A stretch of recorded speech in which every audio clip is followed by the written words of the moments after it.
Welcome to Dream Tales Sleep Stories. Tonight's reading is Rocky's Great Adventure.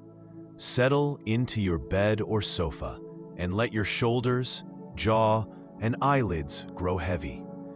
Inhale slowly. 1, 2, 3. And sigh the air away, allowing the day to fade into quiet dark. With every soft inhale, you invite fresh English phrases. With every gentle exhale, stray thoughts drift farther off.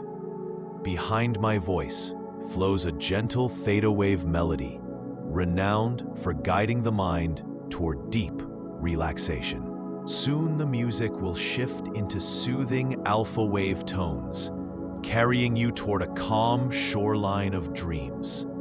Keep your eyes closed or follow the captions, whichever feels right. Simply receive the rhythm and resonance of the language. Deep in rest, tonight's phrases will take root like seeds, ready to bloom into stronger English skills with the morning light. When you feel settled, hold that unhurried breath and allow yourself to drift into the tale. Rocky's Great Adventure begins now. And when the story's final line has faded, the music will linger a little longer, carrying you gently deeper into sleep. Rocky's Great Adventure. Rocky was a small, round stone who lived on a quiet beach. He was gray, with white lines running through him, and he had been sitting in the same spot for many months. Every day, he watched the waves come and go, and he dreamed of seeing the world beyond the beach. One sunny morning, a little girl named Emma came to the beach with her family. She was 8 years old and loved collecting pretty stones. Emma walked along the water and looked carefully at all the stones on the sand. "Oh, what a beautiful stone," Emma said when she saw Rocky. She picked him up and held him in her small hand. "You're coming home with me." Rocky was very excited. This was his first time leaving the beach. Emma put him in her pocket, and he felt warm and safe. Through the pocket, Rocky could hear Emma talking to her mother about starting school next week. The next day, Emma took Rocky to her new school. She put him in her backpack with her books and pencils. Rocky bounced around as Emma walked to school.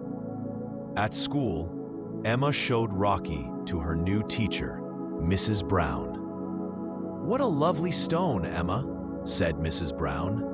"You can keep him on your desk during class." Rocky spent the whole day on Emma's desk.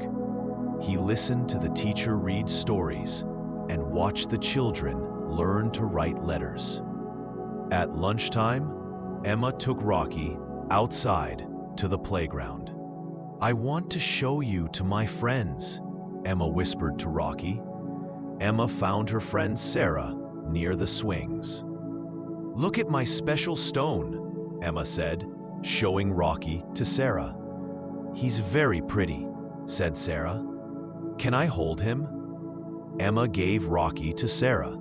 Sarah's hands were bigger than Emma's, and Rocky felt different in them.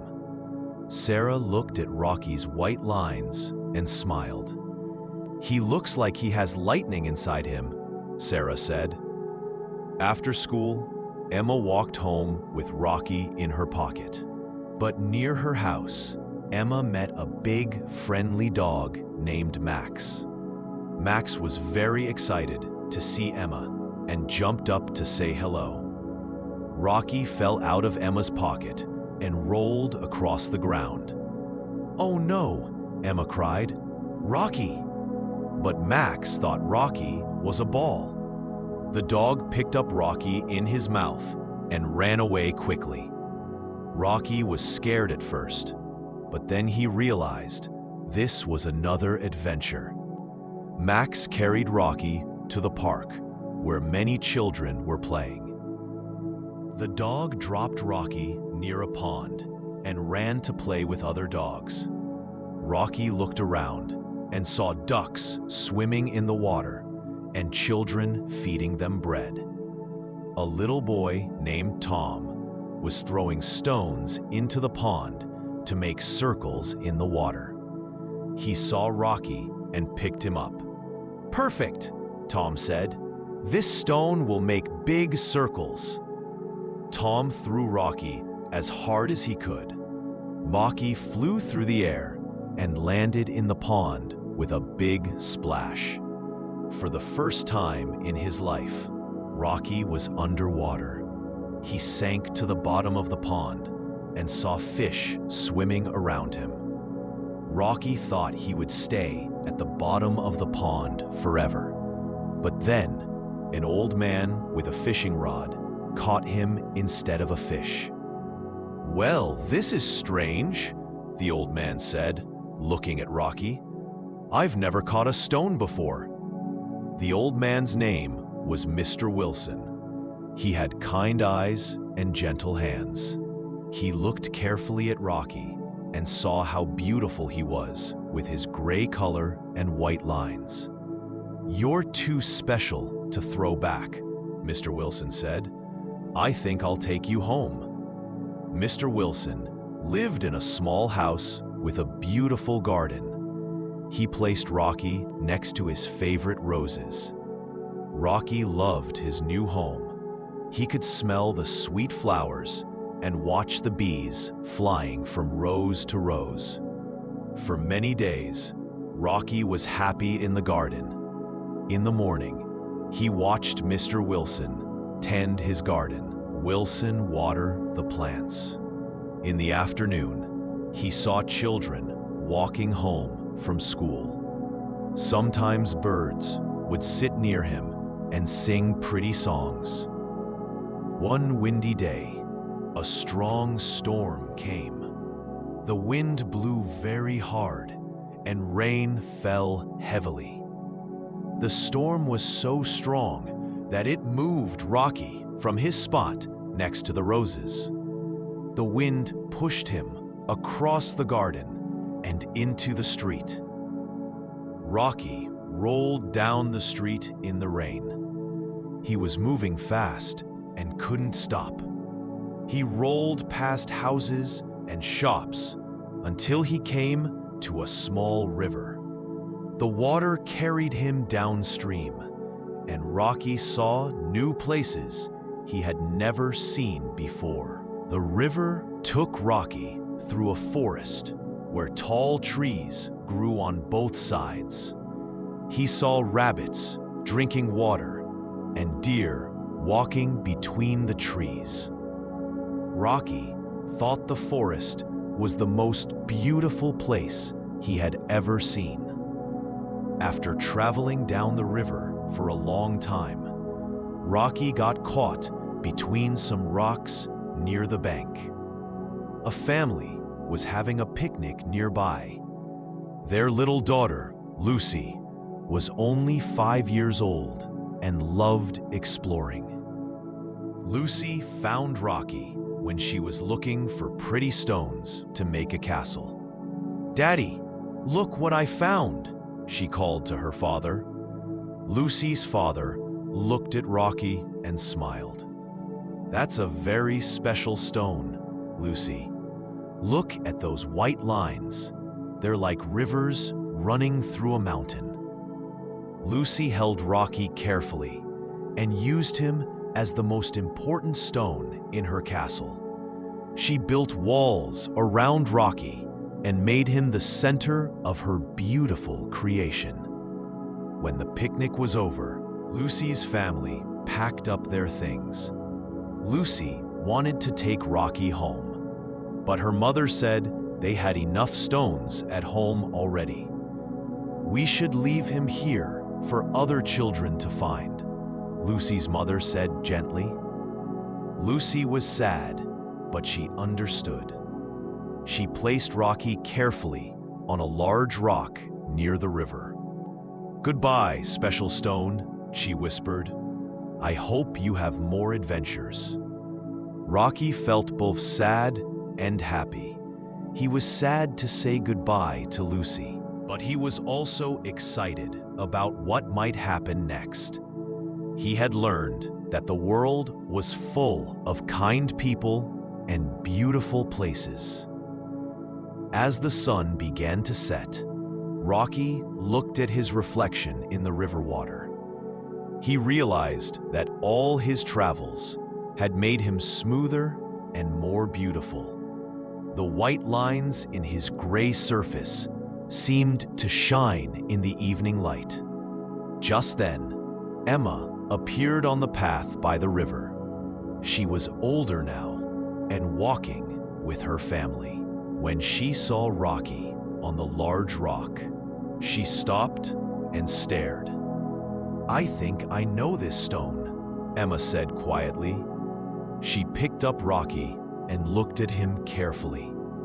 "Rocky, is that really you?" Emma remembered how sad she had been when Rocky fell from her pocket many months ago. She had looked for him everywhere, but never found him.